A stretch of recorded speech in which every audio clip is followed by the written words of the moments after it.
loss ini menurut FAO merupakan makanan berpotensi sampah yang masih kualitasnya baik.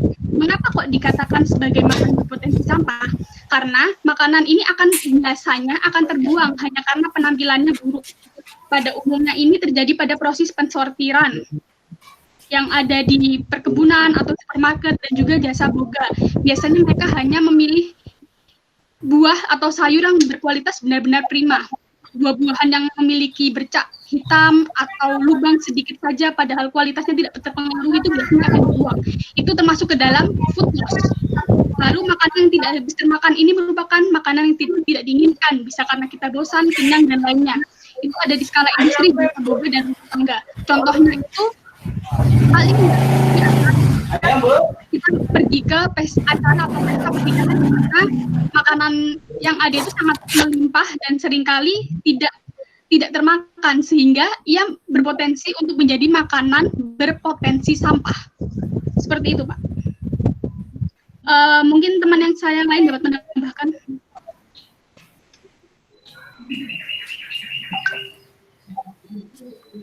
Bagaimana? Sebelum ini untuk pertanyaan nomor 3 ya? Iya, benar, Pak. Iya, Pak. Oh, iya, oke, baik. Saya ingin coba luruskan dulu. Berarti dalam penanganan ini itu kita mendistribusikan makanan tidak layak makan atau makanan berkualitas rendah. Itu bagaimana ini? Saya jadi bingung. Iya, yang ingin didistribusikan itu jadi kan kita ini, Pak, mengambil beberapa makanan berpotensi sampah dari mereka yang sejahtera. Makanan berpotensi sampah ini tidak harus berkualitas rendah. Bisa jadi yang tidak saya inginkan. Contohnya saya membeli susu, tetapi saya tidak menginginkan. Jadi kan makanan itu berpotensi sampah gitu kan, Pak. Karena pada akhirnya akan saya buang walaupun kualitasnya masih baik. Lalu makanan ini akan dikelola oleh Dapur Umum COVID-19 yang memang tujuannya mengelola makanan untuk didistribusikan kepada mereka yang membutuhkan. Jadi makanan berpotensi sampah ini, Pak, yang berkualitas masih baik dan layak konsumsi, diolah oleh Dapur Umum COVID-19, kemudian didistribusikan, seperti itu. Oke, baik. Saya ingin pertajam lagi ya. Untuk sumber-sumbernya bagaimana? Artinya, ketika kita punya peta distribusi makanan kualitas rendah, saya sebutnya begitu saja ya, karena kan orang tidak mau mengkonsumsi, jadi orang mengkelaskan itu jadi makanan dengan kelas yang bawah gitu. Nah, potensinya itu di mana? Misalnya kan saya paham perhotelan begitu ya, mereka pasti memilah kan makanan yang kualitasnya yang oke, mana yang enggak ya, kemudian bisa dibuang ataupun diberikan kepada orang lain. Nah, selain perhotelan itu di mana? Itu satu. Terus yang kedua, kalau misalnya ada wartawan ya, seperti itu, ada wartawan yang tahu skema seperti ini, apakah tidak habis di Sparta ini akan dijulitin oleh wartawan ya?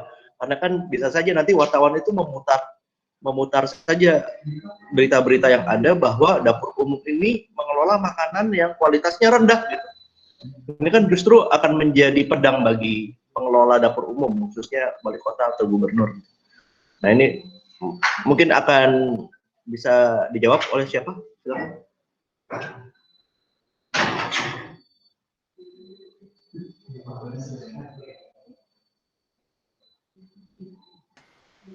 Iya, Pak. Apakah suara saya terdengar dengan jelas? Iya, terdengar.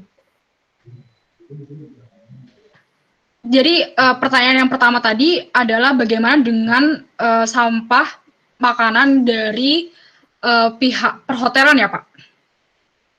Selain perhotelan, yang saya tahu baru perhotelan yang punya cara seperti itu. Selain perhotelan, kira-kira mana lagi? Kemarin juga kebetulan saya juga termasuk di beberapa dan juga jasa boga walaupun industri UMKM dan sejenisnya. Di pasar saja, Pak, di pasar dekat rumah saya itu beberapa tukang sayurnya bahkan membuang sayur dan juga buah yang benar-benar sebenarnya itu masih berkualitas baik, Pak. Hanya karena ada banyak lubang, lalu ada sedikit layu saja mereka sudah tidak mau menggunakan itu dan mereka berasumsi bahwa Kan saya bilang tuh Pak, ini kan kualitasnya masih baik, kenapa kok sudah disingkirkan, kenapa kok mau dibuang? Mereka menjawab, itu bakal bisa merusak reputasi mereka gitu Pak, padahal kualitasnya masih baik, hanya berdasar penampilan saja yang memang kurang prima. Contoh lainnya seperti pisang yang sudah ada bintik-bintik seperti yang kita tahu ya Pak ya, itu kan masih berkualitas baik sebenarnya, rasanya juga enak, tidak ada perubahan terhadap bau, rasa, dan juga kualitas dalamnya, hanya kulitnya saja. Itu sama pedagang saja sudah dibuang, Pak. Katanya sudah bisa merusak reputasi, padahal kualitasnya masih baik. Sehingga saya kurang setuju jika dikatakan makanan ini berkualitas rendah. Menurut saya makanan berkualitas rendah bisa dibilang sedikit basi atau bagaimana, tapi ini sama sekali tidak basi, Pak. Masih berkualitas layak konsumsi dan baik. Seperti itu. Izin menambahi, Pak. Jadi maksud dari Dispater ini bukan hanya makanan yang sudah benar-benar tidak bisa dimakan, Pak, tetapi kita juga makanan yang masih bisa layak dimakan dan masih layak untuk dikonsumsi, seperti itu, Pak. Bapak mohon izin 15 menitnya sudah habis. Oh ya, saya boleh ya kasih saran dulu sebelum saya tutup. Ya, baik, terima kasih untuk kelompok 7. Saya mengapresiasi sekali software atau perangkat yang Anda buat ya. Memang sangat bagus ini terkait dengan distribusi pangan dan efisiensi penggunaan bahan makanan yang ada di sekitar kita. Nah, saran saya karena khawatir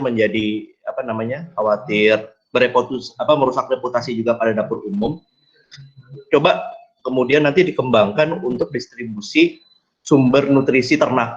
Kalau menurut saya itu menjadi potensi yang sangat bagus. Karena begini, memang ketidakefisiensi kita dalam penjual-belian bahan makanan itu seringkali terjadi di pasar, bahkan di perhotelan itu juga suka terjadi gitu. Tapi sumber makanan ini itu sangat potensial bagi para peternak dan petani gitu ya, yang memang membutuhkan nutrisi-nutrisi ini kepada hewan ternaknya gitu ya. Bebek, ayam, sapi, segala macam, daripada harus yang rumput gitu ya, jauh-jauh kemana, kenapa tidak gunakan makanan-makanan manusia bernutrisi ini gitu.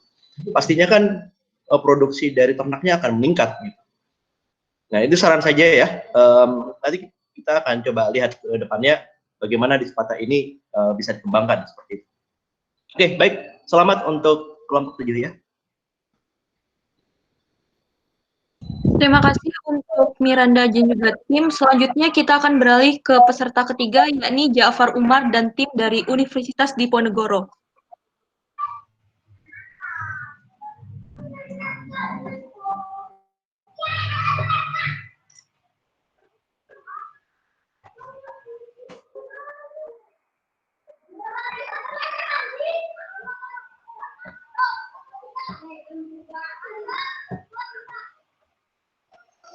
COVID-19 atau coronavirus disease telah menjadi bencana kesehatan dunia dengan total konfirmasi 215 negara. World Mettle pada 8 Oktober 2020 mengatakan dari 36,2 juta penduduk di seluruh dunia, 1,06 juta telah meninggal dan 25,3 juta orang telah dinyatakan sembuh. Data Satgas Nasional COVID-19 pada 2 Oktober 2020 menunjukkan presentasi kematian akibat COVID-19 di Indonesia sebesar 3,73%, lebih tinggi dibandingkan presentasi kematian global yaitu sebesar 2,98%. Penyebaran COVID-19 ini tergolong sangat cepat dan masif, dampaknya pun sudah menyerang perekonomian nasional. Menteri Keuangan Sri Mulyani mengatakan bahwa pandemi COVID-19 mengakibatkan pertumbuhan ekonomi nasional hanya tumbuh di angka 2,5%. Bahkan kemungkinan kondisi terburuknya adalah resesi. Untuk mencegah terjadinya resesi ekonomi ini, pemerintah pusat melonggarkan kebijakan karantina wilayah dengan memberlakukan kebijakan new normal. Berbagai tempat mulai dari kantor, perhotelan, supermarket, hingga pasar tradisional kembali dibuka sesuai dengan protokol new normal sebagaimana penggunaan thermal scanner dan desinfektan. Walaupun alat thermal scanner sudah banyak digunakan, beberapa ilmuwan masih meragukan keakuratan hasilnya. Dr. James Lower mengatakan bahwa seringkali petugas memegang alat ini terlalu jauh dari objek. Akibatnya, hasil pembacaan suhu bisa lebih rendah ataupun sebaliknya. maka diperlukan inovasi thermal scanner yang akurat dalam mengukur suhu objek yang berbasis tanpa awak. Penggunaan cairan desinfektan juga masih menjadi kontroversi karena penggunaannya hanya diperbolehkan untuk membunuh bakteri dan virus yang menempel pada benda mati. Pemakaian desinfektan ini dapat menimbulkan dampak pencemaran bagi lingkungan dan mengakibatkan iritasi kulit, keracunan, hingga paru-paru rusak jika terhirup pada manusia. Potensi tanaman lokal sirih merah dapat menjadi solusi permasalahan di atas. Ekstrak daun sirih merah mengandung senyawa bioaktif seperti alkaloid, flavonoid, tanin, dan minyak atsir yang mempunyai kemampuan antibakteri dan antivirus. Hasil penelitian Kusuma 2011 mengatakan bahwa ekstrak etanol daun sirih merah konsentrasi 10 mikrogram per liter mampu menghambat pertumbuhan virus Newcastle disease dengan mendegradasi envelope yang juga dimiliki virus corona. Berdasarkan studi pustaka dan permasalahan di atas, kami, Jafar Umar, Rizkia Resa, dan Tian Setiaji di bawah bimbingan Ibu Dr. Irma Prihastanti, MSI, berinovasi menciptakan Bileksi, rancang bangun bilik biodesinfeksi ekstrak sirih merah Piper Procatum Ruiz and Puff dengan pintu penjeleksi suhu otomatis berbasis Arduino sebagai inovasi teknologi tepat guna di era pandemi. Bileksi merupakan inovasi alat yang terintegrasi dan terautomatisasi dalam suatu alat berbentuk bilik pintu. Bileksi dibuat dari bahan dasar kaca akrilik berukuran 1,5 x 1,2 meter dengan 4 elemen utama berupa alat detektor suhu, pintu otomatis, bilik biodesinfeksi, dan kontainer biodesinfektan. Alat detektor suhu diletakkan di bagian sisi depan pintu otomatis dengan posisi ketinggian yang disesuaikan tinggi objek di depan. Alat detektor suhu memanfaatkan sensor infrared untuk membaca pantulan radiasi suhu objek. Sensor infrared meneruskan hasil bacaan ke Arduino dan diproses. Jika suhu objek berada di bawah 37,2 derajat Celcius, Arduino akan mengirimkan sinyal ke MP3 modul speaker untuk mengeluarkan suara diperbolehkan masuk. Pintu otomatis kemudian bekerja setelah menerima sinyal dengan menggerakkan motor stepper untuk gerak rotasi pada gear sehingga pintu terbuka. Jika objek telah masuk, input sinyal dari sensor ultrasonik akan bekerja secara ultrasonik atomizing untuk mengubah cairan menjadi kabut nanopartikel. Biodesinfektan dibuat dari daun sirih merah yang telah diekstraksi dengan etanol anhidrat. Dengan perbandingan komposisi masing-masing 30, 65, dan 5%. Kelebihan dari produk Bileksi adalah 3-in-1, berupa pengecekan suhu efektif dalam membunuh bakteri dan virus.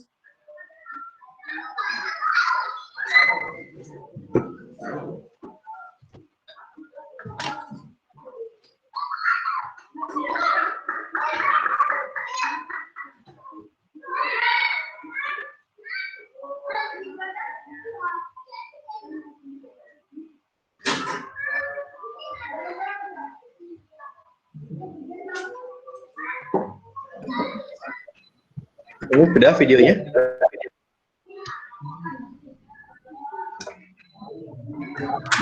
Tapi bisa dengar sesi wawancaranya? Sudah ya?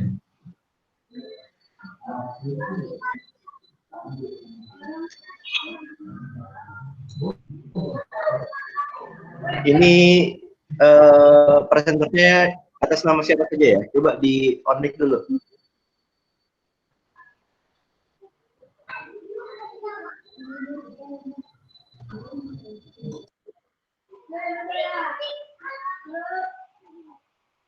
Untuk Ja'far Umar dan tim boleh on mic.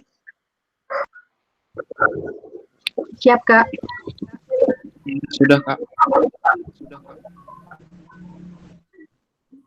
Oke, Ja'far, kemudian Riz Setia ya? Iya, Pak. Kemudian Tian. Iya, Pak. Ya. Oke, baik. Terima kasih. Baik, dari video ini yang saya pahami adalah kalian telah membuat desain.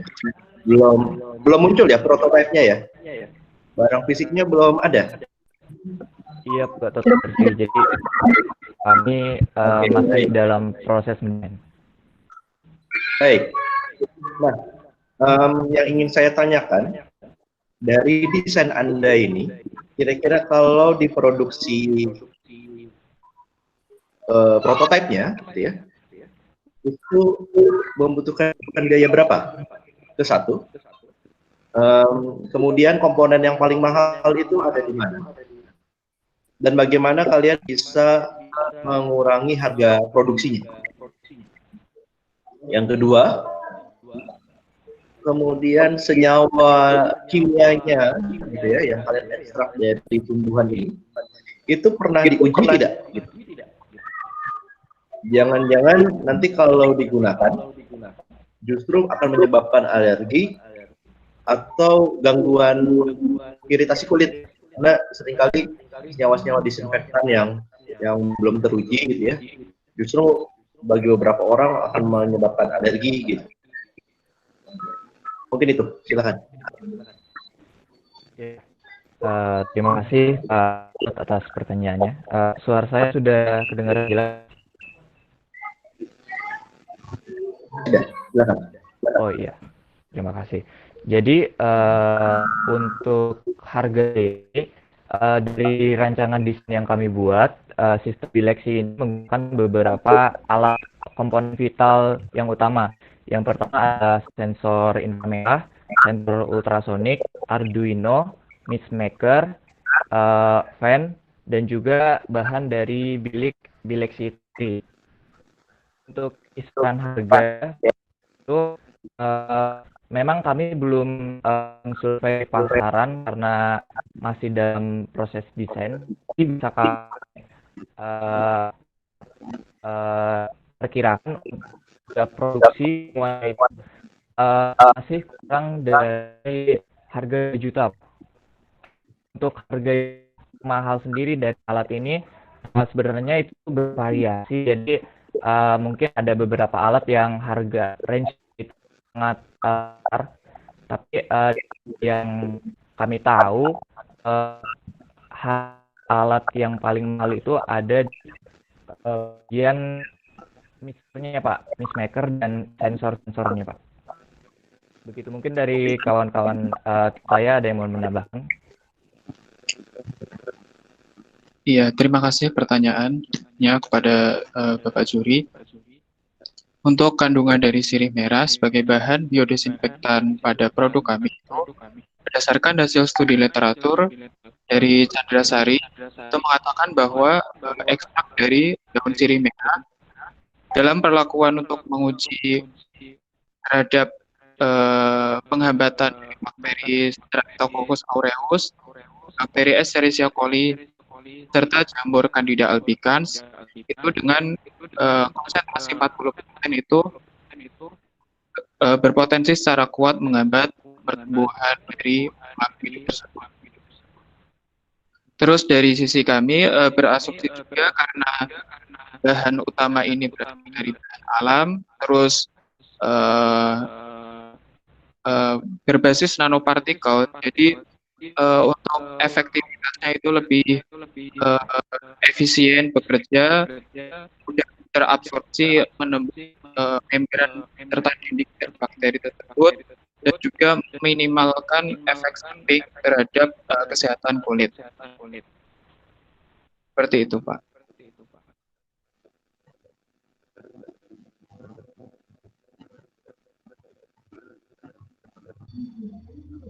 Oke, baik. Sudah? Sebelum saya tanggapi. Oh iya Pak, silakan Pak. Baik. Yang pertama, coba ditinjau lagi ya. Itu saya lihat dari list-list kebutuhannya. Tadi Itian sebutnya 1 juta ya? Saya perhatikan itu masih harga di bawah 2 juta. Oke, ya. Coba nanti dilihat ya visibilitas dari harganya seperti itu. Karena saya lihat dari perangkat-perangkatnya itu ada beberapa alat yang tidak bisa masuk gitu ke kebutuhan pembuatannya. Kalau misalnya cuma 1 juta gitu ya. Nah, mungkin kalau misalnya memang ada perhitungan yang lebih rinci, tolong dihitung benar dulu ya, karena dalam beberapa usulan teknologi itu satu kali terhambat karena idenya sudah bagus, tapi saat pembuatan realnya di lapangan itu terhambat karena tingginya biaya produksi. Itu yang saya berikan nomor 1. Bagus idenya, silakan ditindaklanjuti. Yang kedua, terkait dengan disinfektan, tadi yang dijelaskan itu adalah antibakteri. Sedangkan di era saat ini yang kita hadapi itu adalah virus. Jadi berbeda menangani virus dengan bakteri. Bisa saja dia antibakteri, tapi belum tentu antivirus gitu. Bahwa yang kita hadapi ini adalah virus, bisa saja dengan ciri tersebut malah tidak mempan gitu ya. Nah, itu coba dipertimbangkan kembali penggunaan senyawa aktifnya. Nah, ini saran saya juga nanti dilihat bahwa dari ekstrak tanaman itu tidak semuanya bisa digunakan. Ada beberapa juga yang dia menjadi senyawa kimia bagi pertahanan tumbuhan itu sendiri. Mungkin kan ada beberapa yang sudah pernah gatal-gatal ya kena tumbuhan seperti itu. Itu bahan kimia juga yang ada di tumbuhan, tapi dia juga memberikan pengaruh buruk pada manusia seperti itu, alerginya dan gatal-gatal tadi. Nah, itu makanya coba dilihat, coba dipelajari juga terkait dengan destilasi bahan kimia aktif. Nah, itu penting juga. Jadi jangan sampai senyawanya dimasukin seperti itu, orang lewat situ malah lebih gampang. Tapi secara konsep sudah bagus. Hanya saja coba dilihat lagi terkait dengan perangkat-perangkat yang sudah ada sebelumnya dan bahan kimia yang digunakan ya. Ya. Oke, selamat. Ya, enggak, silakan. Izin menjawab pertanyaannya. Untuk boleh. Dari kan tadi Bapak bilang bahwa daun sirih merah ini fungsi utamanya sebagai antibakteri karena mengandung senyawa bioaktif, flavonoid, minyak sirih, tanin, saponin, dan flavonoid. Nah, dari studi literatur yang kami cari, berdasarkan penelitian dari Diniatik tahun 2011, itu menguji ekstrak etanol daun sirih merah terhadap virus Newcastle virus disease. Nah, Newcastle virus disease ini memiliki selaput atau semacam membran sel yang juga dimiliki oleh membran yang juga dimiliki oleh virus corona atau COVID-19. Nah, dari ekstrak etanol daun sirih merah tersebut diketahui bahwa ekstrak flavonoid ini mampu mendegradasi envelope atau selaput membran sel yang dimiliki Newcastle virus disease tersebut, yang mana bisa dianalogikan mampu dan efektif juga membunuh dari virus corona tersebut. Jadi selain bersifat antibakteri, ekstrak daun sirih merah ini juga bersifat antivirus, yang kerjanya juga berbasis nanopartikel yang efektif dan aplikatif. Ya, baik. Terima kasih. Terima kasih. Ya, terima kasih Umar Jafar ya. Ya, silakan nanti ditindaklanjuti bahwa nanti ekstrak daun sirihnya sirih merah ya bisa digunakan sebagai anti COVID gitu ya. Karena kan masih antivirus ya, belum spesifik untuk COVID. Nanti coba ditinjau lagi, kalaupun nanti punya kesempatan untuk melakukan penelitian itu, silakan ya. Bagus idenya, silakan. Baik Pak, terima kasih. Terima kasih saran. Iya. Mungkin selanjutnya dari saya ya, Umar, Tian, dan siapa satu lagi? Chris. Iya, siapa ya? Dan Ria ya? Chris, sorry. Dari kalian bertiga yang backgroundnya teknik untuk komputer engineering, electrical engineering, itu siapa? Yang memprogram Arduino-nya dan lain-lain. Izin Pak Martin, di sini saya dari Departemen Teknik Mesin Pak, bertugas untuk desain alatnya Pak. Dari Departemen apa? teknik mesin. Teknik mesin. Baik, mungkin dari semua karya tulis yang paling saya kuasai malah yang ini ya, karena memang ini bidang saya dan kebetulan saya pengembang automatic entry gate di ITERA gitu, dan menggunakan sensor yang sama. Jadi mungkin ada beberapa hal yang perlu saya tanya khususnya terkait GY906. GY906 atau kalau di Indonesia kita yang beredar itu MLX ya, MLX 906 untuk infrared non-contact infrared sensor untuk badan. Apakah kalian menguji seberapa akurat GY906 untuk mengukur suhu tubuh? Itu dulu deh pertanyaan. Iya, baik, pertanyaannya Martin sangat sekali. Jadi Bileksi sendiri kita perusahaan kami yang melihat bahwa sekarang ini di masa era new ini banyak pengukuran suhu oleh keamanan mungkin dan sebagainya yang menggunakan termogan sensor dan objek yang diukur itu bervariasi, tidak tetap gitu Pak. Umar di mute saja, Umar. Sehingga menyebabkan pengukuran suhu yang variatif pula, yang tidak akurat Pak. Dan juga setelah kami lakukan studi literatur itu ternyata kawan ilmuwan juga meragukan atas penggunaan. Jadi kami membuat sebuah alat dari rangkaian Bileksi ini yang bernama alat deteksi suhu yang kami tempatkan di depan masuk ke bilik biodesinfeksi. Oke, Tian, spesifiknya saya bertanya ke akurasi GY906. Saya nggak bahas infrared thermometer yang lain yang beredar di pasaran, tapi khusus dari semua sensor suhu, DHT11, lalu apalagi ya, DHT11, lalu ada TM130. Saya fokus ke GY906. Seberapa akurat GY906 dibandingkan untuk mengukur suhu tubuh? Pernah diuji nggak? Disandingkan dengan termometer yang ada di apotik nggak? Oh iya, Pak. Jujur aja dari tim kami itu belum pernah menyandingkan sensor tersebut dengan sensor lainnya. Tapi kami pilih sensor tersebut karena sudah digunakan alat yang lain. Kami menggunakan referensi di atasnya untuk Jadi satu hal yang perlu saya beritahu, saya juga pakai GY906 dan sampai sekarang belum menemukan solusi tepat. Kalau kamu tempelkan di dahi, dia akurat dari jarak 2 cm dan itu mustahil. Sangat-sangat close contact sekali. Makanya rancangan auto entry gate di ITERA saya ubah dari dahi ke tangan. Karena tangan bisa lebih dekat hingga 2 cm, tapi itu pun cukup riskan walaupun GY906 punya resolusi sebesar 0,02 derajat Celcius toleransi perbedaannya.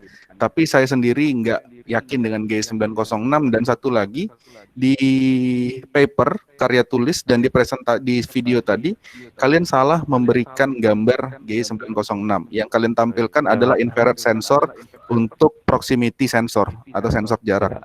GY906 tidak punya double transmitter receiver seperti yang digambar. Itu adalah IR blaster biasa. G906 punya Fox Shield di atasnya dan pin outnya ada 4. Itu beda. Jadi saya ralat. Itu yang pertama, harus ada kalibrasi. Karena saya sendiri mengkalibrasi 906 dengan termometer medis yang ada di apotek, itu toleransi errornya sampai 0,5 derajat Celcius. Saya sendiri sudah pernah melakukannya dan akhirnya saya sendiri merasa tidak layak menggunakan GY906 untuk suhu tubuh. Gitu. Jadi mungkin perlu dipertimbangkan opsi lain untuk pengukuran temperatur.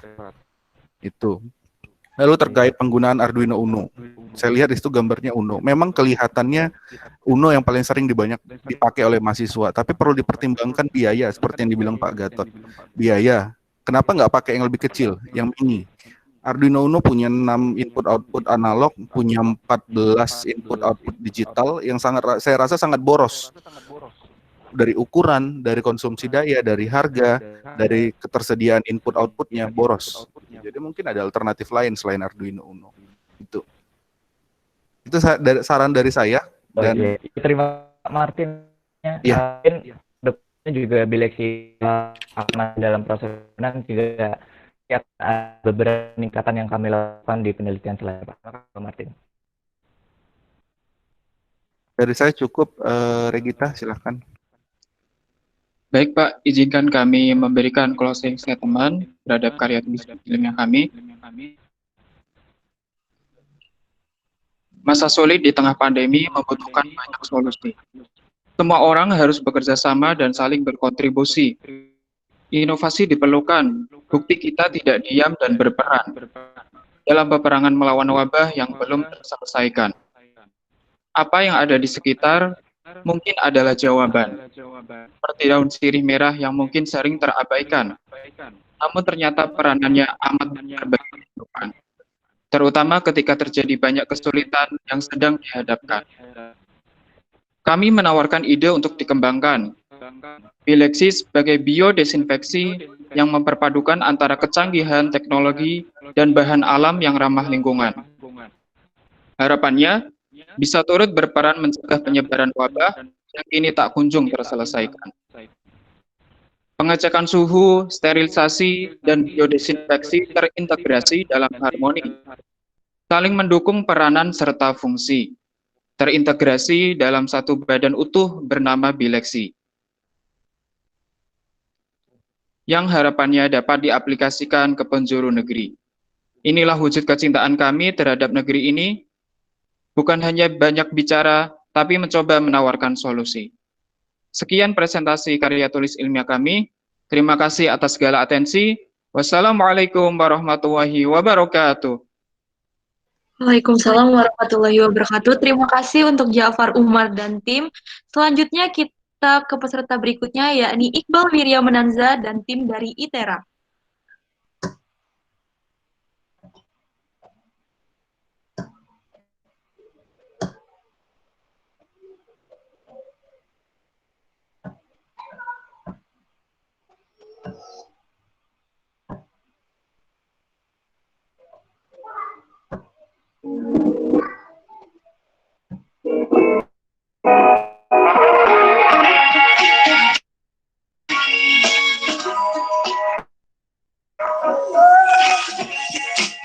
Assalamualaikum warahmatullahi wabarakatuh.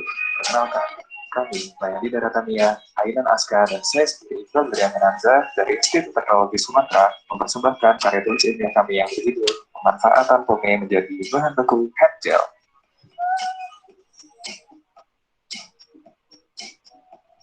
Menurut Badan Pusat Statistik, Indonesia merupakan produsen minyak sawit terbesar di dunia.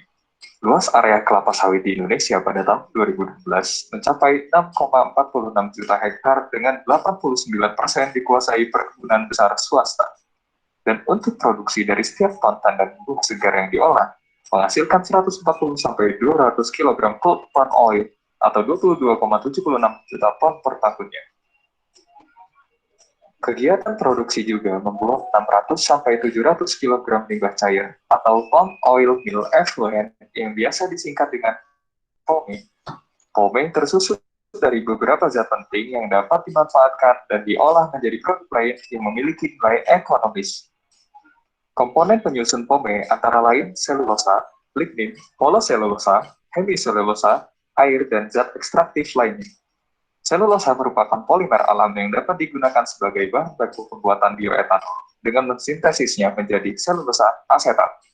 Selulosa yang terkandung dalam POME sekitar 33,4% dengan kandungan serat mencapai 72,67%. Karena tingginya kandungan selulosa tersebut menyebabkan POME berpotensi menjadi raw material untuk diambil selulosanya. Selain itu, penyusun terbesar POME adalah asam lemak, yaitu asam heksanoat dan asam palmitoleat. Asam lemak ini kemudian dikonversikan menjadi asam organik rantai pendek yang selanjutnya diubah menjadi etanol. Mikroba yang paling efektif digunakan untuk mendapatkan etanol dari POME adalah Trichoderma harzianum dan Saccharomyces cerevisiae atau disingkat dengan THSC.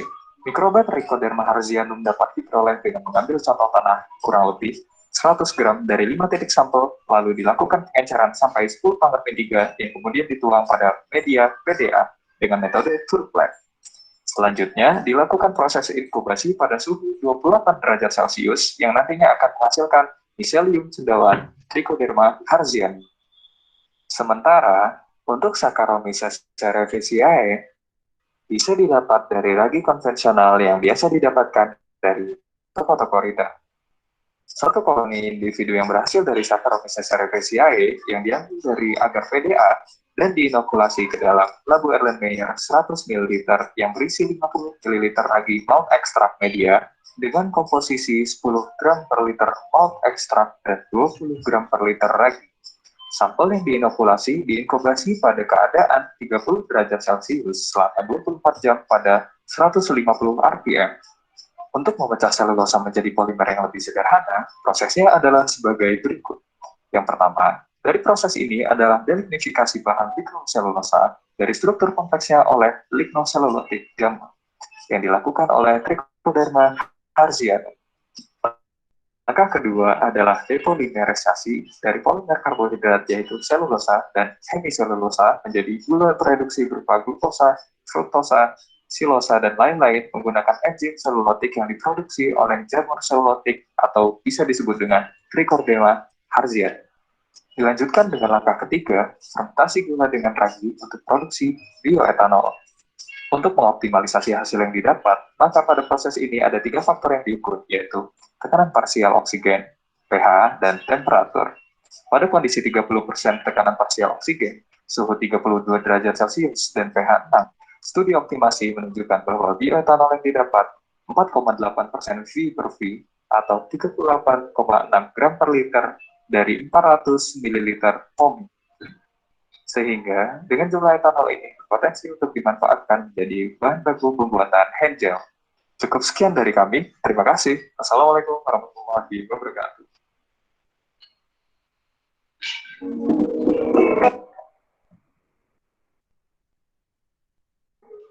Baik, Pak, bisa dimulai wawancaranya. Baik, dari saya dulu. Saya mau tanya, kelompoknya ini mana aja orangnya? Boleh nyalakan mikrofon dan menyapa mungkin. Assalamualaikum. Iqbal, Mayandi, dan Ainan ya? Ainan. Oke. Iya, Pak. Iya, Pak. Baik, Iqbal, Mayandi, dan Ainan. Pertanyaan saya pertama, palm oil mill effluent. Ini seberapa mudah ditemukan khususnya kalian mempertimbangkan nggak apakah tanaman ini atau komoditas ini seberapa mudah ditemukan di setiap daerah di Indonesia? Karena setahu saya palm oil tidak tumbuh di seluruh wilayah. Ataukah kalian spesifik pome ini ideal untuk diterapkan di sekitaran Sumatera? Kalau di Sumatera mungkin palm oil melimpah gitu. Gimana pendapatnya? Izin jawab, Pak. Jadi untuk palm oil mill effluent ini sangat berpotensi karena limbah yang dihasilkan dari kelapa sawit itu sendiri. Dari kelapa sawit sendiri itu ada 6,46 juta hektar pada tahun 2016 dan sekarang sangat luas lagi pelebaran dari kelapa sawit itu sendiri. Dan kelapa sawit itu selalu menghasilkan yang namanya pome ini tadi, Pak. Karena pome ini awalnya itu adalah hasil sampingan dari CPO, crude palm oil. Crude palm oil itu yang biasa digunakan untuk konsumsi sehari-hari dan memang yang biasa diproduksi pada pabrik kelapa sawit. Seperti itu, Pak. Mungkin dari teman-teman ada yang mau menambahkan? Mungkin dari aspek biaya boleh ditambahkan dari teman-teman. Jangan-jangan dugaan saya kalian tidak ada menjelaskan terkait biaya produksi, mengkomparasi ketika menggunakan bahan gel dari pome dan bahan gel dari yang konvensional, saya nggak tahu bahan namanya apa. Jangan-jangan memang limbah pome ketika dimanfaatkan mungkin lebih efisien dari segi bahan baku, tapi mungkin dengan pencampuran dan dengan butuh konsentrasi tinggi dari campuran bahan lainnya yang meningkatkan cost gitu. Coba diceritakan tentang biaya produksinya.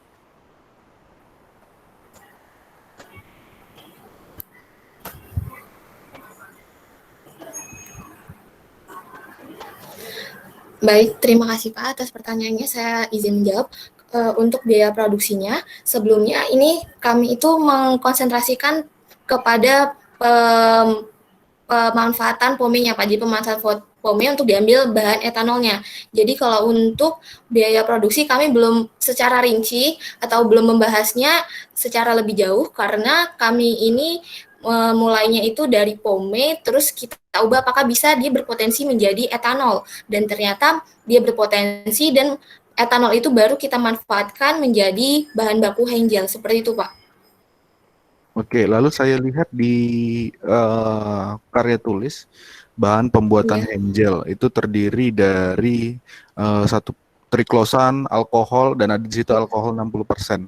Apakah alkohol yang dimaksud alkohol murni dari luar atau alkohol yang berasal dari ekstraksi dari pome? Jadi alkohol yang dimaksud di paper kami itu maksudnya dari etanol Pak, dari etanol pome ini, pome dari pome terus menjadi etanol. Nah itu yang kita manfaatkan sebagai pengganti alkohol tadi. Jadi etanol itu kita manfaatkan untuk menjadi bahan baku hengel, seperti itu Pak. Kalau begitu, dengan konsentrasi 60%, apakah dia layak sebagai sanitizer? Kami kalau di sini sebelumnya itu menargetkan buat konsentrasi etanol itu yang didapat itu 90%.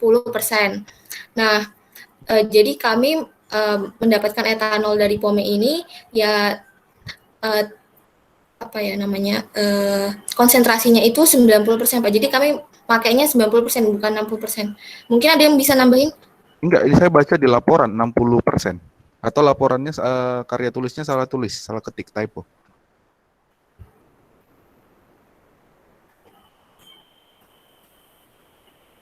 Sebentar Pak, kami cek dulu. Baik, ada di halaman 10.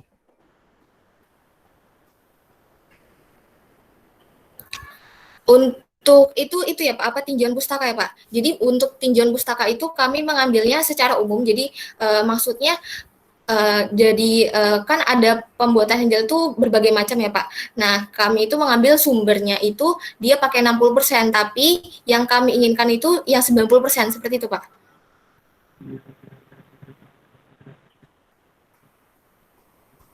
Oke, mungkin ke Pak Gatot dulu, soalnya saya nggak menemukan konsentrasi 90% kalian di sini. Itu yang saya cari-cari, saya nemunya yang itu. Mungkin ke Pak Gatot dulu, silakan Pak. Oke, baik. Mayandi, Iqbal, dan Fajar. Aska, Pak.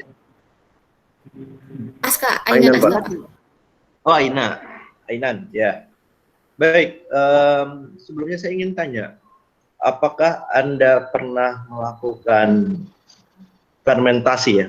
Kan bahasanya berarti kalian memasukkan proses fermentasi dari limbah sampingan atau produk sampingan dari pengolahan sawit menjadi bioetanol, kan begitu ya? Kemudian nanti bioetanol ini kalian gunakan untuk sanitizer. Nah, kalian sudah pernah melakukan fermentasi bahan ini belum?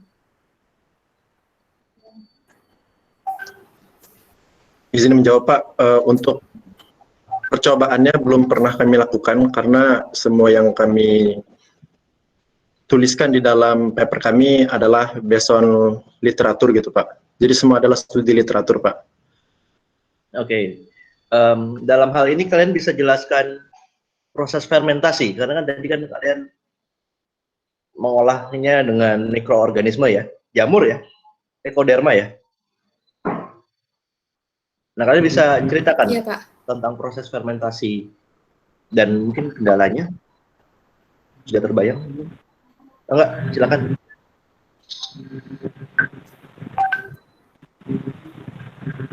Baik, mungkin saya akan menjelaskan tentang proses mendapatkan etanolnya itu. Jadi yang pertama itu, seperti yang dijelaskan di video itu ada namanya delignifikasi Pak. Delignifikasi ini kita, karena di pome ini mengandung selulosa, jadi kan selulosa ini polisakarida. Polisakarida ini dibungkus oleh lignin kan Pak. Jadi untuk melepas ikatan lignin yang kuat ini, kami menggunakan proses delignifikasi agar kita bisa mendapat selulosanya. Nah, itu menggunakan mikroba Trichoderma harzianum yang Bapak sebutkan tadi, itu termasuk jamur. Nah, selanjutnya itu ada depolimerisasi, yaitu dia memecah agar dia menjadi monomer-monomer yang lebih sederhana. Nah, kita juga masih menggunakan Trichoderma harzianum. Baru yang terakhir itu ada fermentasi, dilanjutkan fermentasi, karena udah menjadi monomer-monomer yang lebih sederhana, sehingga bisa diolah lagi untuk dijadikan etanol, Pak. Dikonversikan menjadi etanol maksud saya. Seperti itu, Pak. Oke, baik. Kalian sudah terbayang reaktornya seperti apa dalam proses fermentasi itu, atau langkah-langkah yang mungkin kalian pernah lakukan di laboratorium sudah pernah terbayang? Karena Untuk secara referensi tampak simpel saja ya, dia garis dengan garis. Cuman saya ingin melihat kira-kira kalian sudah terbayang belum ketika nanti akhirnya produk kalian ini direalisasikan. Untuk proses sendiri, Pak, insya Allah kami sudah terbayang gitu bagaimana prosesnya. Tetapi yang mungkin jadi kendala adalah nanti alat-alatnya yang mungkin nggak ada di sekitar kampus kita sendiri gitu, karena mungkin langka juga. Dan yang kami tahu dan yang kami pahami itu seperti mendapatkan Trichoderma harzianum yang didapatkan dari tanah, terus juga ada ragi dan fermentasi. Untuk yang inkubasi dan inokulasi segala macamnya, untuk itu mungkin kami masih abu-abu gitu, Pak. Mungkin ada teman-teman yang mau nambahin. Izin menambahkan ya, Pak. Kalau untuk prosesnya sendiri, mungkin dari paper sendiri kan udah dijelasin kalau misalnya kalau dari Trichoderma harzianum ini didapatnya dari sampel tanah ya Pak, sampel tanah, lalu diencerkan 10⁻³ sampai 10⁻³ maksud saya, lalu diinokulasi dan diinkubasi. Dan proses ini, pengenceran ini sebelumnya sudah pernah kami lakukan juga, jadi mungkin sudah terbayang step-stepnya. Dan kalau untuk fermentasi sendiri, kalau fermentasi karena kami belum pernah mencobanya di lab juga, jadi mungkin masih abu-abu Pak. Begitu.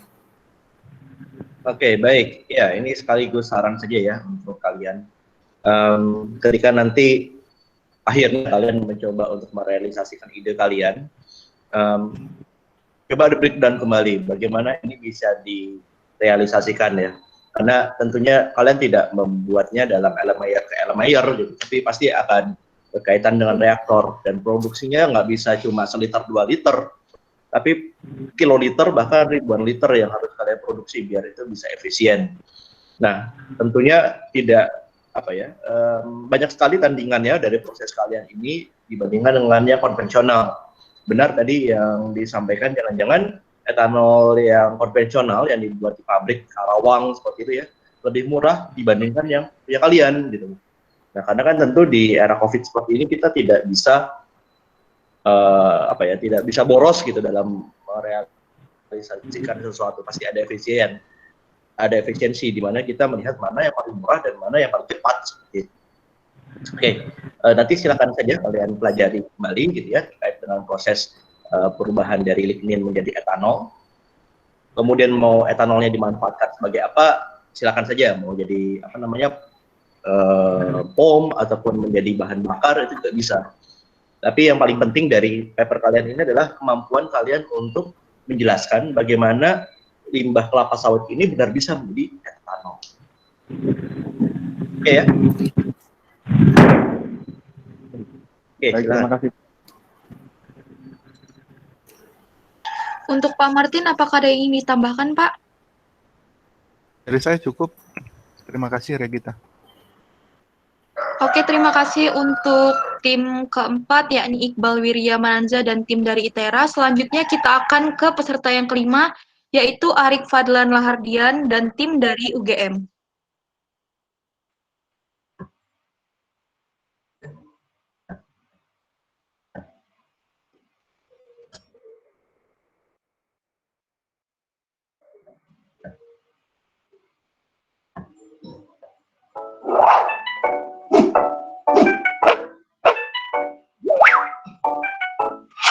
Museum merupakan salah satu aset berharga negara. Di samping untuk menyimpan barang-barang bersejarah bangsa Indonesia, fungsi utama museum adalah untuk menyampaikan nilai-nilai nasionalisme ke seluruh lapisan masyarakat.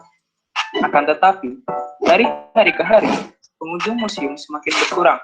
Contohnya, di Museum Benteng Fredebroek dan Museum Sandi.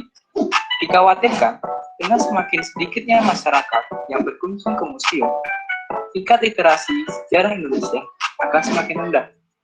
Berbagai cara sudah dilakukan oleh pemerintah dan pengelola museum untuk menarik pengunjung. Beberapa di antaranya adalah pameran ke luar daerah, lomba di dalam museum, serta publikasi melalui media sosial. Namun semenjak pandemi melanda Indonesia, kegiatan-kegiatan tersebut terhalang. Oleh karena itu, kami memperkenalkan Movie, sebuah aplikasi museum virtual untuk menarik minat pengunjung dan mengatasi ketidakmampuan dalam mengunjungi museum, sehingga dapat mencegah semakin menurunnya tingkat literasi sejarah Indonesia. Cara menggunakan Movie sangatlah mudah. Pada halaman utama, pengguna dapat memilih museum yang akan dikunjungi. Sebagai contoh, Museum Benteng Fredebroek. Kemudian akan ditampilkan deskripsi umum mengenai museum tersebut. Untuk melihat isi dari museum, pengguna dapat menekan tombol kunjungi. Pada halaman selanjutnya, pengguna dapat memilih bangunan yang terdapat dalam museum. Sebagai contoh, diorama 2. Setelah itu, akan ditampilkan ruangan virtual museum. Pengguna dapat melihat ruangan sekitar seakan-akan berada di dalam museum. Di dalam ruangan, koleksi museum dapat ditekan untuk mengetahui informasi terkait koleksi tersebut. Informasi yang ditampilkan dapat berupa gambar koleksi, teks penjelasan, serta video terkait koleksi tersebut. Jika ingin melanjutkan ke ruangan selanjutnya, pengguna dapat menekan tombol panah. Movie memiliki beberapa kelebihan.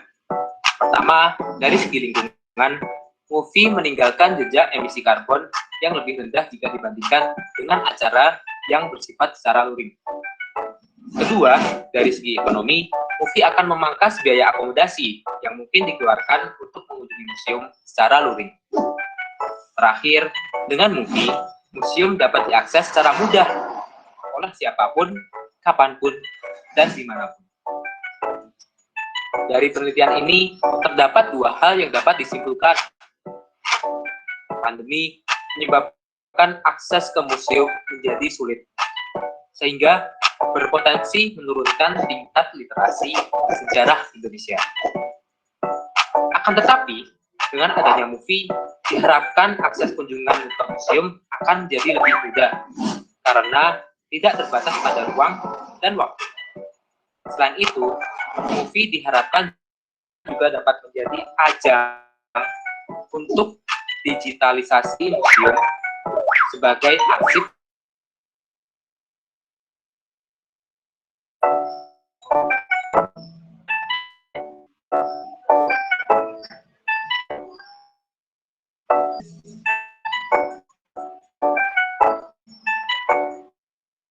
adalah Movie.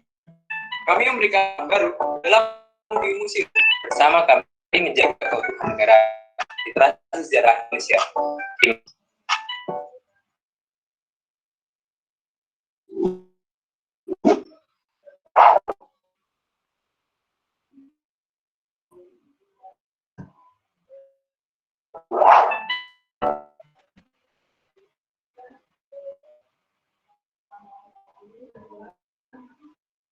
Baik Pak, sesi wawancaranya bisa dimulai.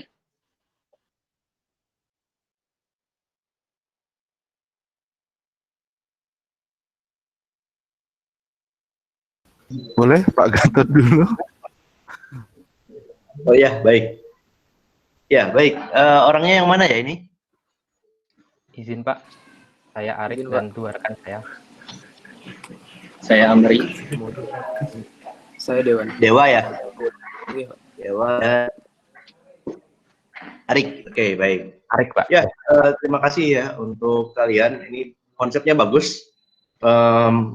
Apa namanya? Memang tadi sama seperti yang kelompok 1 ya. Tapi kalau saya lihat sih memang arahnya sama, tapi cara menyajikan idenya berbeda ya. Kalau yang saya lihat adalah yang untuk kelompok 1 itu lebih menekankan visual 3 dimensi dari sebuah objek. Kalau yang kelompok terakhir ini lebih tentang bagaimana wisatawan itu bermain gitu ya di dalam museum itu sendiri. Ya saya sepakat juga bahwa di era seperti ini jangan sampai literasi itu hilang ya, termasuk dalam proses pembelajaran di museum. Nah, saya ingin tanya dulu nih, bahwa kan di museum itu seringkali ada uang tiketnya ya, ada uang tiketnya yang kemudian bisa menjadi salah satu masukan selain bantuan dari pemerintah. Nah, dengan software ini kira-kira perlu tidak museum itu meminta donasi seperti itu, atau uang tiket untuk akses, nah itu kemudian lewat Play Store harus ada berbayarnya gitu. Silakan. Baik Pak, terima kasih atas pertanyaannya. Jadi pertanyaannya kalau boleh saya ulang, perlu tidaknya adanya donasi untuk di Play Store seperti itu ya Pak? Baik, kalau kami sendiri sebenarnya sasaran kami, museum yang kami sasar adalah museum-museum yang dikelola oleh pemerintah. Jadi pada dasarnya museum tersebut mempunyai sebuah value atau nilai yang ingin diberikan kepada masyarakat luas. Oleh karena itu kami sebenarnya lebih ke meng-highlight di bagian menyebarkan secara luasnya Pak. Menyebarkan nilai-nilai sejarah sehingga seluruh masyarakat di Indonesia pada umumnya dapat menerima literasi sejarah tersebut Pak. Jadi kalau apakah perlu atau tidaknya untuk saat ini kami belum mempunyai rencana untuk hal itu. Baik, terima kasih. Terus yang kedua, kira-kira kalian sudah punya gambaran belum bagaimana mendigitalkan konsep kalian? Karena kan tadi yang saya lihat masih ini ya, konseptual ya. Foto, kemudian kasih bingkai seperti itu, belum sampai apps-nya kan ya? Ya, koreksi kalau saya salah. Iya Pak. Jadi untuk saat ini proses pengembangannya sudah sampai tahap prototyping. Kami menggunakan Unity sebagai media untuk mengaktifkan giroskopnya, seperti itu. Untuk digitalisasinya kami menggunakan, untuk saat ini masih menggunakan handphone Android Pak. Jadi yang mempunyai sebuah aplikasi Android yang mempunyai fitur kamera 360. Selanjutnya akan ditambahkan oleh rekan saya Amri. Jadi untuk sekarang ini kita sudah prototyping untuk Museum Benteng Vaderburg sendiri. Kita sudah mengambil setidaknya 3 foto 360 gitu. Jadi kita kontrolnya nanti akan menggunakan bisa 2 opsi antara giroskop dengan atau manual dengan geser gitu. Lalu untuk Museum Sandi sendiri kita juga sudah mengambil setidaknya 4 foto 360, mulai dari sejarah sandi dunia, terus persandian di Indonesia, lalu mesin-mesin sandi yang digunakan di dunia, gitu Pak. Jadi kita menggunakan untuk saat ini kita masih menggunakan aplikasi untuk Android ya Pak.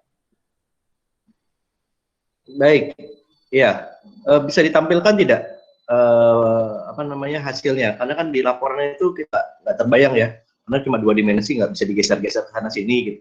Nah, dalam event ini bisa ditunjukkan tidak hasil yang sudah kalian buat seperti itu?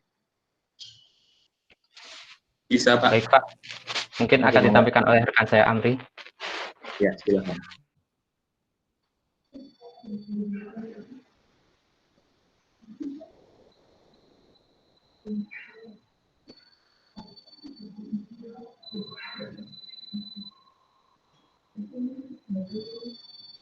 Kalian sudah berkoordinasi dengan pengelola museum? Baik. Mungkin rekan saya Dewan akan menjawab. Silahkan Dewan. Naikin dikit, Amri, coba. Nggak kelihatan ini, agak naik dikit. Oh, nggak bisa di-share ke sini ya tampilannya? Kita sekarang masih tahapnya baru Android dulu Pak. Oke, baik. Coba dilihatkan lagi. Kontrolnya bisa menggunakan sentuh gini atau menggunakan giroskop. Oke. Oke, sip. Nah, terus kemudian itu bisa diklik nggak ya objeknya dalam prototipe yang sudah kamu buat ini? Atau masih foto itu? Mungkin saya izin menjawab. Untuk sekarang kami masih dalam foto saja, Pak. Tapi dalam Unity sendiri ada, kami masih belajar tentang Unity dan itu memang ada caranya, Pak, untuk bisa interaktif. Oke, baik. Ya, tadi yang pertanyaan saya yang terkait dengan itu dijawab dulu. Sudah berkoordinasi belum dengan pengelola museum? Izin menjawab lagi, Pak. Untuk itu kami juga sudah melakukan survei ke Museum Brandenburg dan Museum Sandi, dan kami juga sudah berbicara kepada pengelola di sana, dan dari sana sendiri terbuka untuk melakukan hal seperti itu, Pak. Izin nambahkan, jadi ketika kami berkunjung ke sana dan berbicara dengan pengelolanya, mereka sangat tertarik untuk membawa museum ke virtual. Soalnya ketika pandemi, media untuk publikasi mengenai museum itu mereka hanya melalui sosial media, jadi tidak ada layanan-layanan khususnya untuk mencapai museumnya. Jadi inovasi museum virtual ini mereka sangat apresiasi gitu. Terima kasih. Oke, baik. Mereka punya website? Ada, Pak, ada website. Ya udah. Ya, saya mengapresiasi dari rencana yang kalian lakukan dan tujuannya ya. Nah, ini saran saya untuk kalian. Setelah ini, mau menang mau kalah gitu ya, saya juga nggak tahu ini kalian akan menang atau kalah. Berkoordinasilah dengan para pengelola museum tersebut gitu ya. Ya, tunjukkan hasil kalian bahwa kalian bisa menghasilkan ini gitu. Dan itu akan menjadi bagus kalau bisa ditampilkan di website mereka. Bahwa nanti yang mereka promosikan itu halaman websitenya. Bahwa di dalam halaman website tersebut ada konten seperti itu. Nah, tentunya ini masih masih kualitasnya masih kurang pas ya. Apalagi kan hanya foto ya, hanya foto 360. Ini akan menjadi bagus kalau seandainya foto 360 itu bisa diklik gitu loh. Dan dalam diklik tersebut keluar informasi detailnya, atau mungkin nanti bisa kerjasama dengan kelompok satu itu, bahwa objek-objek yang ditampilkan dan itu dari 3 dimensikan. Ya, ini selain ajang kompetisi, mungkin bisa jadi ajang kolaborasi ya, bahwa kan di sini kan saling tahu, bisa saling berkolaborasi seperti itu. Ya, mungkin itu saran dari saya. Enggak? Baik, Pak. Terima kasih atas sarannya. Baik, mungkin selanjutnya dari saya. Pertama-tama saya apresiasi dulu dari aspek RPL sangat rapi. Walaupun memang ini hanya sekedar karya tulis mahasiswa, tapi bukan tugas akhir atau skripsi, tapi dari aspek RPL, use case diagramnya, dan lain-lain didokumentasikan dengan sangat rapi. Kalian dari prodi apa ya? Computer Science? Mungkin Pak, saya dari program studi teknologi informasi. Lalu yang lain? Saya Amri? Saya Amri dari program studi teknik sipil, Pak. Teknik sipil. Dan terakhir, Dewan Diaksa? Saya dari teknik elektro, Pak. Oh, jadi ada elektro, ada tadi apa, informatika ya? Atau apa tadi? Teknologi informasi, Pak. Teknologi IT ya, oke. Yang pertama berarti kalau ada gyroscope artinya pemanfaatannya untuk VR ya? Benar atau salah? Pak. Ya Pak, untuk kedepannya memang bisa ditambahkan fitur VR pun kalau tidak punya, kalau VR kan butuh device tambahan gitu ya Pak, tambahan. Nah, pun kalau tidak bisa device tambahan, bisa hanya pemanfaat gyroscope-nya aja ya. Kalau dijadikan VR artinya dia harus dikecilkan jadi berbentuk cardboard kan, dari image-nya dan di-split jadi kiri dan kanan kan ya? Iya. Yang pertama, oke. Testing apa saja yang sudah dilakukan? Usability testing, lalu fungsional, micro testing, apa aja yang pernah dilakukan? Mungkin yang teknologi informasi nih yang bisa jawab. Terima kasih. Untuk saat ini kami sedang tahap desain dan prototyping, Pak. Jadi kedepannya memang rencana kami akan kami lakukan fungsional testing, kemudian usability, bahkan sampai unit testing, seperti itu, Pak. Oke. Mungkin pertanyaan saya selanjutnya bisa jadi saran atau mungkin sudah terpikirkan oleh kalian. Ketika saya mendengar ini, yang pertama kali terpikir oleh saya adalah asetnya pasti melimpah. Aset berupa foto atau ya foto citra ya, photosphère tadi. Bagaimana manajemen asetnya? Ketika itu di hard code ke dalam sebuah APK Android, tentu APK-nya akan membludak, bisa sampai bermega-mega. Ataukah ada cara supaya asetnya hanya di-load ketika orangnya mau melangkah ke zona tertentu. Ketika prediksinya dia melangkah ke depan, nah di depan ini ada beberapa aset baru di-download. Ataukah semua saat ini sekarang di hard code ke dalam aplikasi? Pak, untuk asetnya sendiri, manajemen asetnya, kami berencana untuk, ya saya sependapat dengan Pak Martin bahwa kalau misalnya di hard code di APK-nya sendiri, itu nanti akan membesarkan size dari aplikasinya sendiri. Maka dari itu, kami menawarkan solusi bahwa ini nanti aplikasinya akan terhubung dengan server, sehingga secara dinamis akan dapat mengeload gambar yang diperlukan saja, Pak, tidak secara keseluruhan.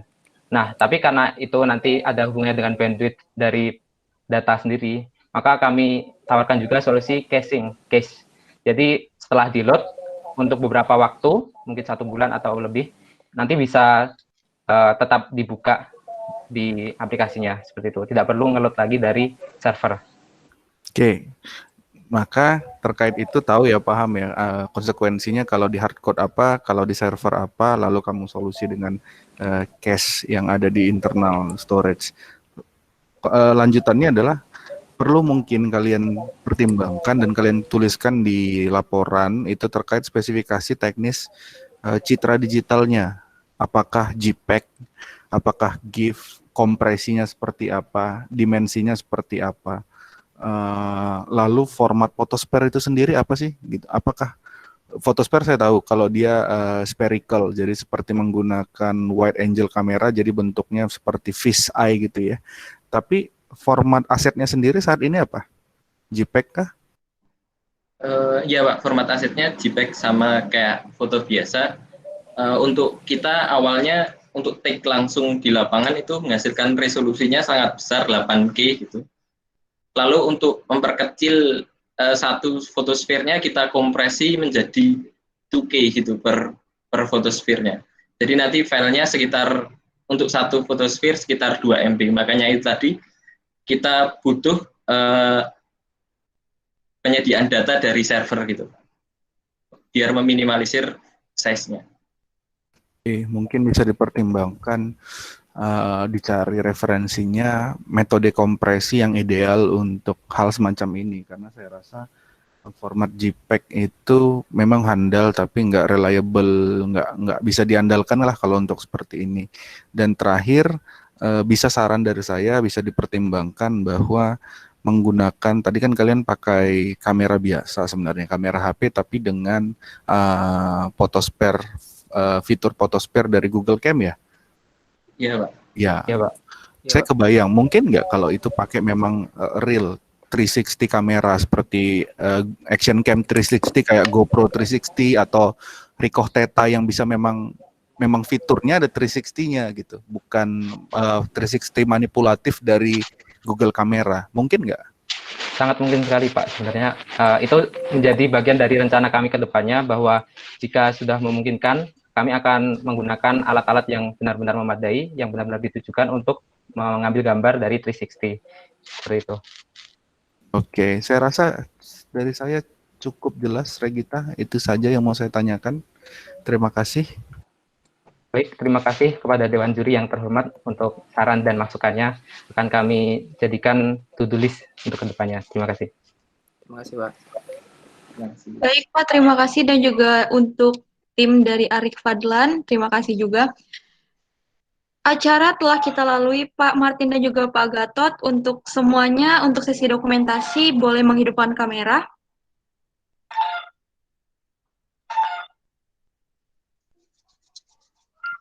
Oke, saya hitung ya. 1, 2, 3. Terima kasih. Untuk mengakhiri acara ini, dari Pak Gatot dan Pak Martin, apakah ada pesan yang ingin disampaikan kepada para peserta?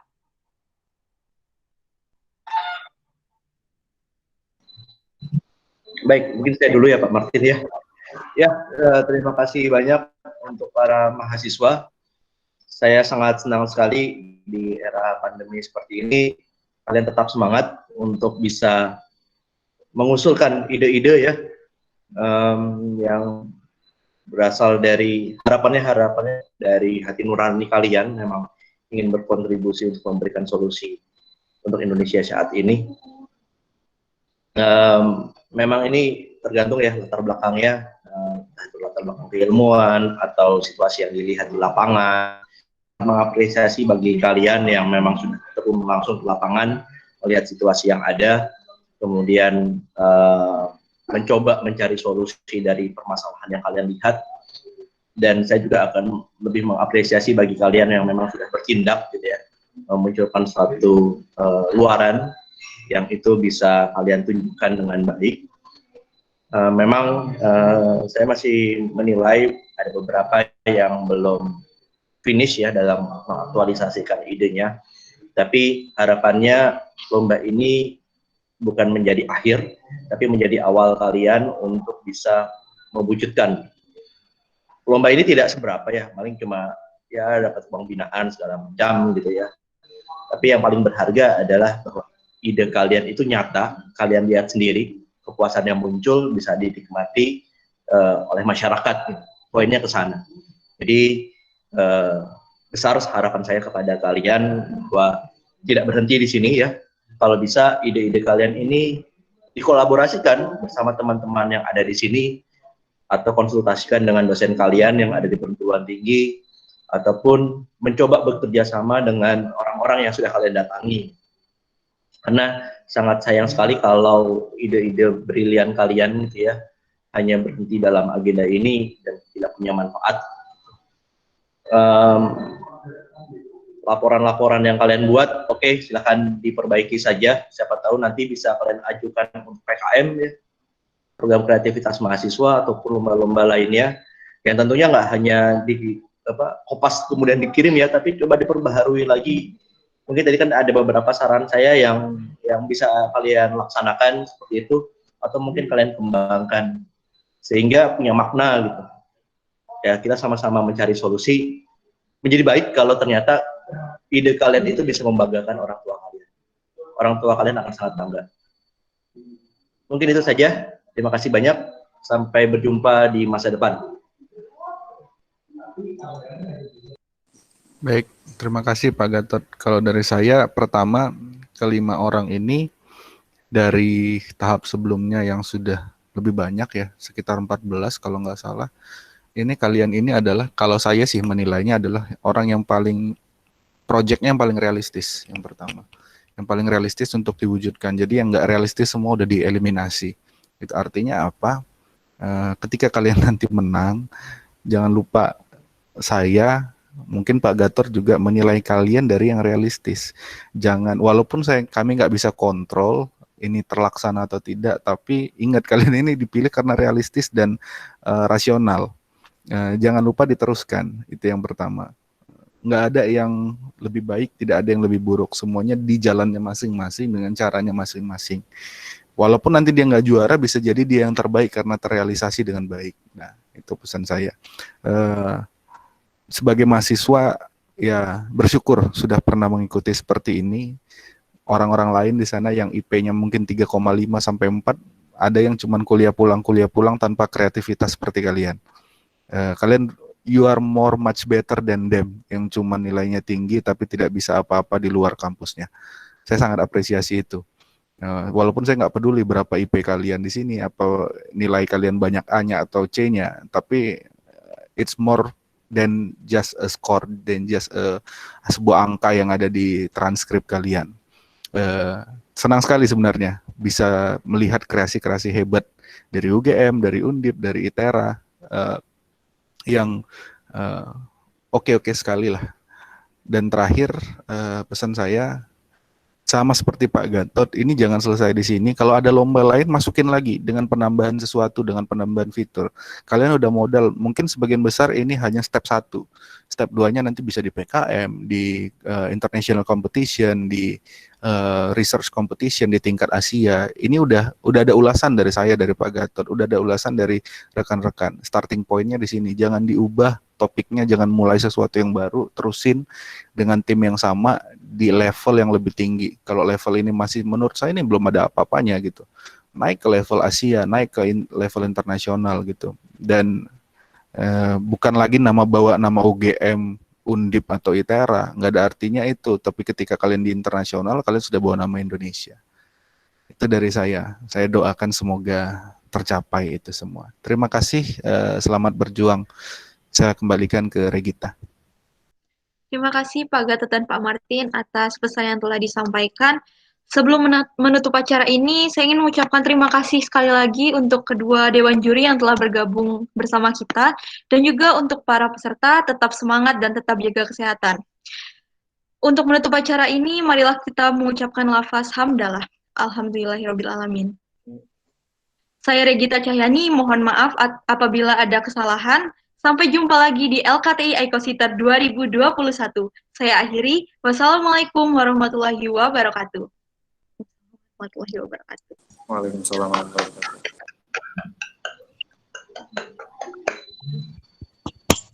Kalau sukses jangan lupa kirim tulisannya ke koran biar kita bisa baca. Siapa?